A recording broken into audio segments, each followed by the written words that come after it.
టాలీవుడ్ ఇండస్ట్రీలో ప్రస్తుతం మంచి క్రేజ్ ఉన్న నటులలో ప్రియదర్శి ఒకరు.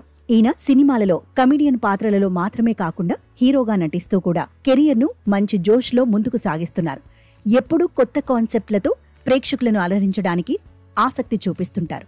ఇక కోర్టు మూవీ తర్వాత ప్రియదర్శి నటించిన 2 సినిమాలు బాక్సాఫీస్ వద్ద ఆశించిన ఫలితాన్ని అందించలేకపోయాయి. అయినా మంచి కథలతో ప్రేక్షకులను అలరించడానికి తానెప్పుడూ సిద్ధమే అంటూ ఈసారి ప్రేమంటే అనే సినిమాతో ప్రేక్షకుల ముందుకు రాబోతున్నారు.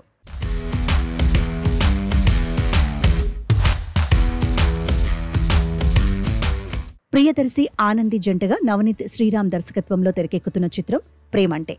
జాన్వి నారంగ్, పుష్కర్ రామ్, మోహన్ రావు నిర్మించిన ఈ సినిమాపై ప్రేక్షకులు భారీ అంచనాలను పెట్టుకున్నారు. ఇప్పటికే ఈ చిత్రం నుంచి రిలీజ్ అయిన పోస్టర్స్ ప్రేక్షకులను విశేషంగా ఆకట్టుకుంటున్నాయి.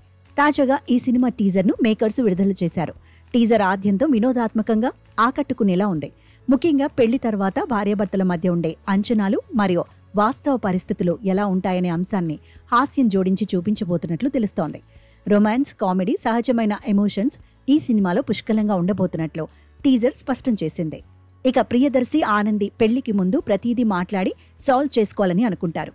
కానీ పెళ్లి తర్వాత గొడవలతో కాపురం సాగిస్తున్నట్లు చూపించారు. ప్రస్తుతం ప్రతి ఇంట్లో భార్యాభర్తల మధ్య జరిగే చిన్న చిన్న గొడవలే విడాకులకు దారితీస్తున్నాయి. ఈ సినిమా కూడా అదే నేపథ్యంలో సాగుతున్నట్లు కనిపిస్తుంది. పెళ్లి చేసుకుంటే థ్రిల్ ఉండాలనుకునే అమ్మాయి, తన వల్ల అమ్మాయికి ఎలాంటి సమస్య రాకూడదు అనుకునే అబ్బాయికి మధ్య జరిగే యుద్ధమే ప్రేమంటే. ఇక టీజర్లో సుమా కనకాల కీలక పాత్రలో కనిపించడం సినిమాపై ఆసక్తిని మరింత పెంచింది. ఆమె పాత్ర నవ్వులు పోయించేలా ఉంటుందని తెలుస్తోంది. నవంబర్ 21న ఈ సినిమా ప్రేక్షకుల ముందుకు రానుంది. మరి ఈ సినిమాతో ప్రియదర్శి ఎలాంటి విజయాన్ని అందుకుంటాడో చూడాలి.